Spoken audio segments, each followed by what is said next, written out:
Tonight we take a look at the other side of the work choices debate with some Queensland employers giving us their views. We hear what Peter Garrett believes that Australia's energy future should be, and Australians living overseas. Who will they be voting for in Saturday's federal election? All that coming up.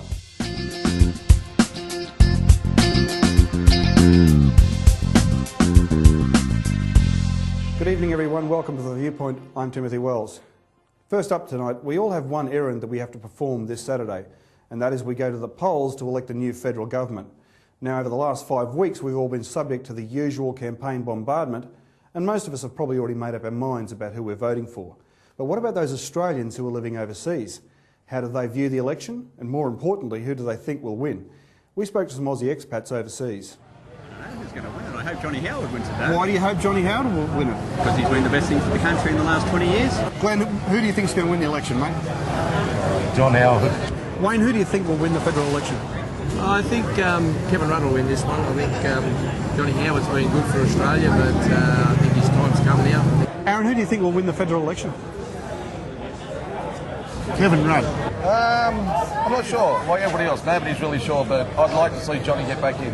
Why would you like to see John Howard back in Canberra? He's been a good leader, I reckon. He's hasn't always made the right decisions, but he's made a decision, he's stuck with it, and I think he's led the country. Randy, who do you think is going to win the federal election? I think Kevin Rudd. I hope Kevin Rudd. Duncan, who do you think will win the federal election? I would think the Labor Party, Kevin Rudd. But for the first time probably in, say, 10 years, they've got somebody they think can match John Howard and the Liberals. Ken, who do you think is going to win the election, mate? Kevin Rudd. Kenny, who do you think is going to win the federal election? Oh, mate, little Johnny, mate. You know, Rudd, he couldn't run a bloody shithouse as far as I'm concerned. Who do you think is going to win the election, Margaret? Probably Labor, but I'd prefer to see Liberal win. I think that John Howard should and probably will get back in. I think Kevin Rudd will win. Well, I'd like to see the Liberal Party win. I'm a blue-blood Liberal. I'm a western suburbs boy in Melbourne. Rob, who do you think is going to win the federal election, mate? I think John Howard's going to win it. Do you think he deserves to win it? I think he does. Why is that? Because of his track record. Oh, the election in Thailand, not in Australia. No, the election in Australia. Oh, the election in Australia? Yeah. Oh, not a lot really. It's not an important issue as far as you're concerned in the Australian election. I don't really know. Do you have any opinion on who you think will win? Well, yeah. I mean, it's up to the guys in the chair at the time, really. I mean.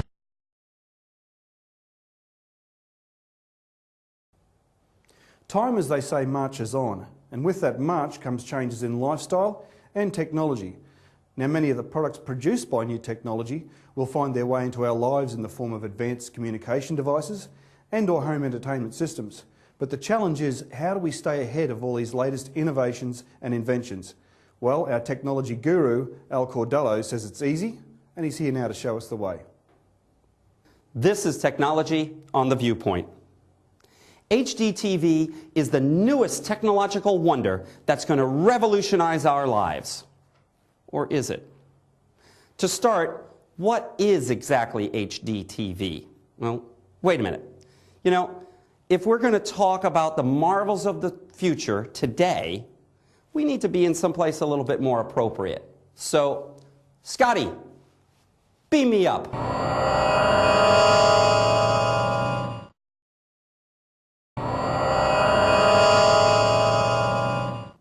Here we are in our world of technology. Welcome. Now back to HD TV.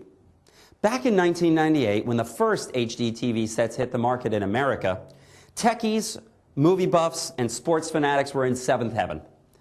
They were going to get to see what they loved in the original widescreen format without those annoying black bars at the top and the bottom of the screen.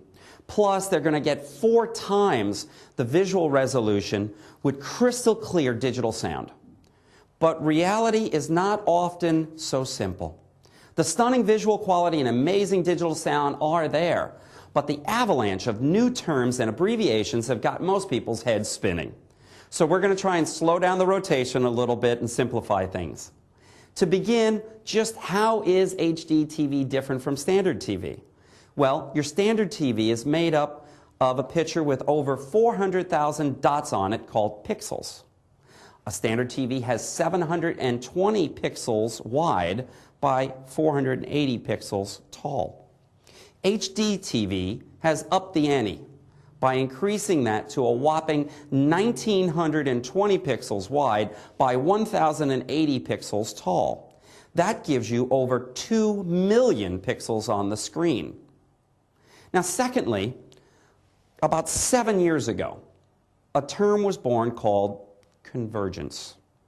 Now, by definition, convergence has been around for a long time. It simply means several things coming together in one place. In this instance, though, we're talking about how TV sets, computer monitors, TV signals, and the internet are all merging together to become one. So from now on, instead of saying TV sets, we're going to talk about video displays. Now, your choice in video displays have gotten considerably more varied. You've got regular tube TVs in the widescreen format, you've got flat screen plasma and LCD TVs, and a whole new assortment of projection TV sets.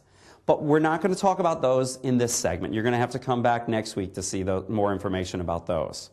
What we are going to talk about is the state of HD TV in Australia today. And how do you get the signal, and who's broadcasting it?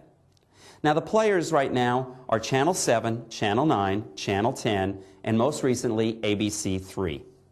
What do you need? Well, that depends on your video display. What do you have now? If you're using a standard TV, then you're going to need a set-top box, and it's going to convert the signal from HD TV down to standard. Now, there'll be some improvement in quality, but nothing compared to if you go out and buy a new high-definition video display. So that's your second choice.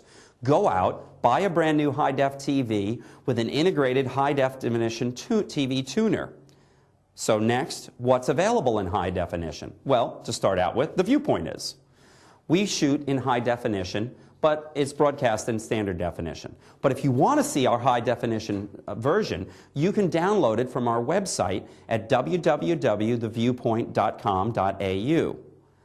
Now, on October 13th, 7 Media Group launched 7 HD, a high definition multi-channel. At this time, they're broadcasting less than a dozen programs in HD. On September 27th, 9 HD, a new high-definition multi-channel, was announced to launch in 2007. And at this point, 9 HD offers the most selection with about two dozen choices. Now, on September 14th, 10 HD officially announced that they would begin airing HD in December 2007. As of December, 10 HD plans to offer 50 hours a week of programming, including sports, entertainment, films, documentary, and science fiction on its HD channel that will not be able to be seen on its SD channel. It will also air 11 hours of time-shifted programming a week, including the 5 p.m. news. Also, 10 HD plans to broadcast all of its AFL matches in HD next year, after only broadcasting the Saturday night games in HD this year. And as of September 23rd, the Australian Liberal Party and Labor Party endorsed a proposal submitted to the Australian Communications Media Authority to launch a free-to-air children's channel, ABC 3, in the lead-up to the 2007 Australia federal election. So that's the state of HD as it is today. When will you jump on the HD bandwagon? The decision is yours. If you have more questions, drop us an email at our website, www.theviewpoint.com.au, and we'll try to answer as many as possible. See you next week on Technology on the Viewpoint.